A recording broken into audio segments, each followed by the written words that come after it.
Soy Pablo Veloso. Muchas veces se habla de si es necesario realmente que una persona haga un cambio en su vida. Es decir, si esta metanoia, esto que se llama a veces metanoia, y que tiene que ver con un cambio realmente en la identidad, en la forma en que vemos la vida, una especie de armonización donde uno empieza a concebir la existencia de otra manera, es realmente necesaria. El otro día una alumna de yoga me decía, bueno, hay gente que inclusive yo conozco que lleva una vida normal, que hace sus cosas, que sale a pasear y no parece tan infeliz. Parece ser una persona que sus días transcurren de una manera casi hasta diríamos demasiado agradable, demasiado bien.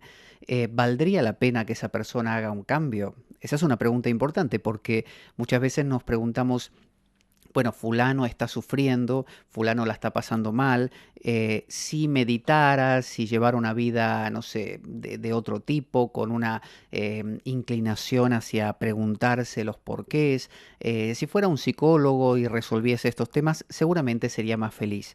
Pero ¿qué pasa con aquellas personas que, bueno, tienen su familia, van a la cancha de fútbol los domingos, tienen las comidas familiares y encuentran en ello una felicidad que podríamos calificar de buena?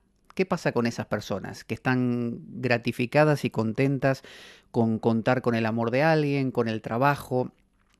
Comparándolo con aquella persona que llamaríamos el sabio o aquella que realmente ha hecho un camino en el ámbito, entre comillas, espiritual. ¿Vale la pena realmente que esa persona salga de esa tranquilidad, de esa comodidad hacia ese mundo espiritual profundo? ¿Vale la pena que la persona que está en la espiritualidad de alguna de sus formas, ¿no? En meditación, no sé, zen, cristianismo, se acerque a esta otra persona que lleva una vida normal, común, cotidiana, y que no va más allá de su tranquilidad? ¿Vale la pena perturbarla? Invitarla a que haga un camino que quizá por ahora no tiene ganas de hacer porque se encuentra bien. Bueno, quizá por un lado es importante respetar a cada uno y decir, bueno, si fulano no tiene ganas por motus propio de acercarse a este tipo de actividades, a algo que le haga realmente cambiar, bueno, ¿por qué molestarlo? No vale la pena. Por otro lado, también Gurdjieff, este sabio o maestro armenio creo que era, él decía que los seres humanos nacen sin alma. Y esto es muy común en muchas culturas donde se le da valor a la iniciación. Cuando uno se inicia, digamos, al cristianismo bautizándose y aceptando esa fe, o se inicia en el Islam haciendo la shahada, que es la profesión de fe, o se inicia en alguna de las religiones o cultos mistéricos, siempre en esa iniciación hay como una especie de salto, hay una especie de cambio de perspectiva. Entonces, cuando tratamos con personas que no han hecho este salto, vemos que funcionan como en una dimensión diferente. El que ha dado este salto ha abierto una puerta, se ha conectado y ha comprendido o ha empezado a comprender la vida de una manera nueva. Tiene herramientas más amplias, es como si mirase la vida desde la cima de una montaña. Mientras que esa persona que lleva una vida agradable, una vida tranquila, una vida familiar, está situada en alguna de las alturas de la montaña, pero no en la cima. ¿Qué gana el que está en la cima? Bueno, que tiene una visión de conjunto mucho mayor, que puede contribuir a una armonía total. Platón, por ejemplo, en su República decía que la figura del filósofo, la figura no del estudiante de filosofía, como hoy entendemos, sino entendiendo al filósofo como aquella persona que se anima a cuestionar, a pensar, a hacer como una especie de meta observación. No solo observar las cosas cotidianas, sino ponerse hasta por detrás de eso y replantearlas, conocerlas, ponerlas en tela de juicio. Bueno, esa persona es capaz de pensar acerca de lo que se piensa.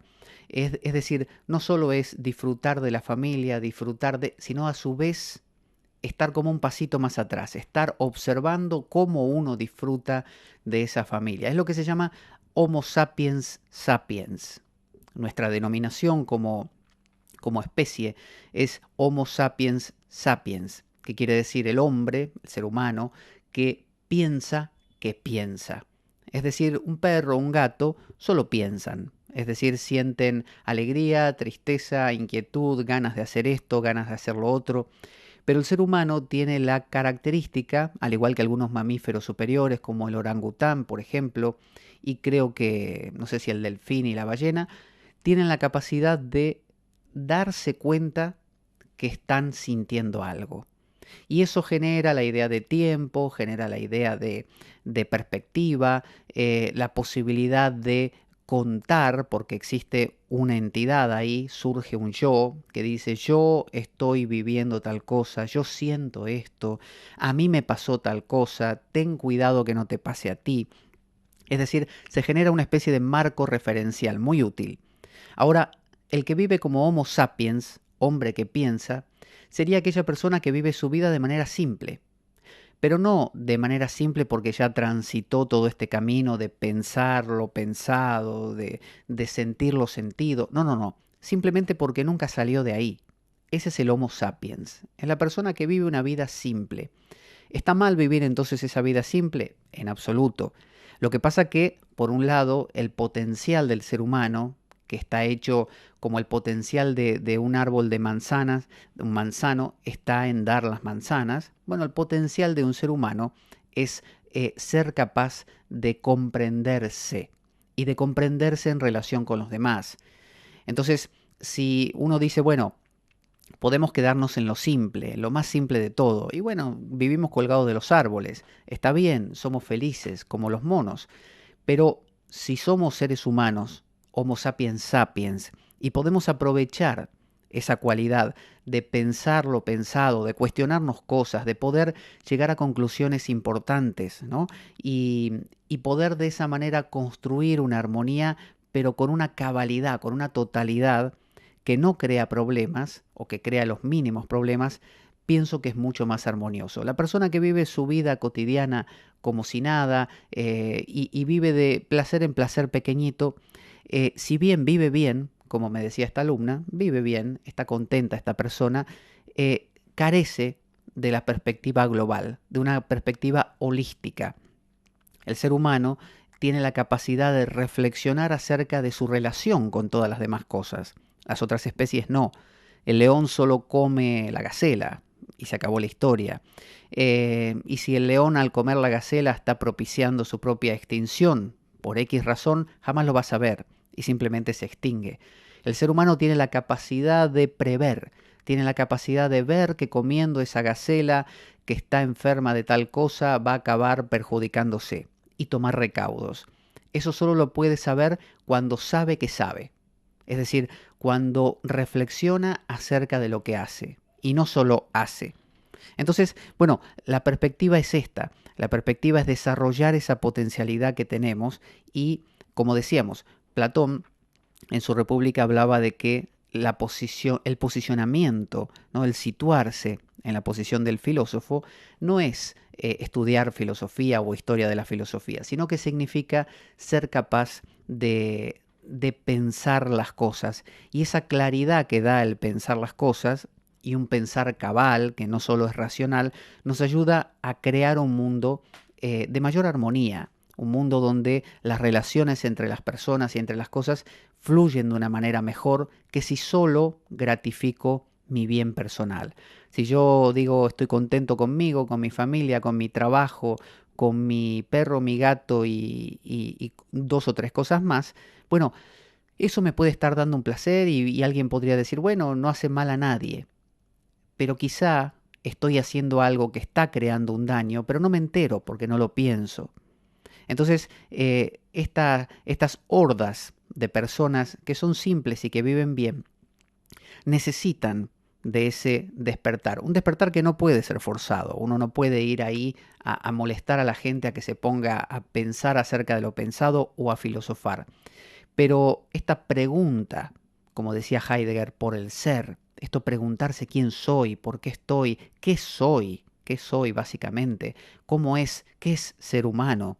Bueno, preguntarse estas cosas es un acto sumamente sano, porque nos permite crecer en dimensionalidad, en nuestra envergadura, y no nos volvemos solamente una persona que disfruta de la comida, del techo, del cobijo y de pasarla bien, creando a veces con eso como subproducto muchísimos problemas. Entonces, concluyendo, la perspectiva de convertirse en un Homo sapiens sapiens, en alguien que se hace preguntas, por más que disturbe o perturbe al principio, que nos saque de esa comodidad de ser el hombre simple que come su plato de lentejas y se va a dormir por la noche temprano y nada más, en lugar de ser eso, que está muy bien, que uno dice no causa problemas, aunque los puede causar sin darse cuenta, porque está contribuyendo, como decimos, a un mal que no ve. Bueno, esta capacidad de ver la totalidad es la capacidad de lo que llamaba Platón, el filósofo, o Heidegger llamaba aquel que se pregunta por el ser.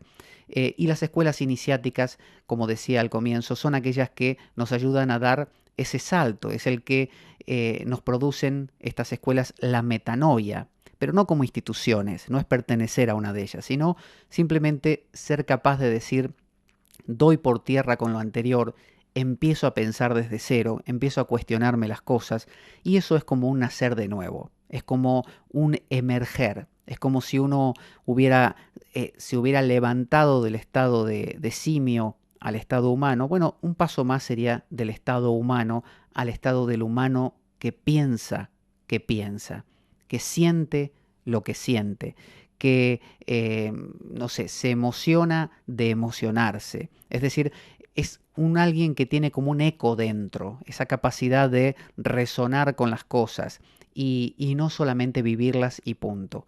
Por eso el perro, el gato y la persona simple son felices, seguramente, viven bien, contribuyen al bien mayor, no lo saben y quizá no lo estén haciendo porque tienen una perspectiva muy pequeña. El que sabe, corre un riesgo, es verdad, es el riesgo de, al tener una perspectiva más grande, mal usarla. Pero esa perspectiva más grande, bien usada, puede llevar al equilibrio de totalidad, al bien común. Hasta la próxima.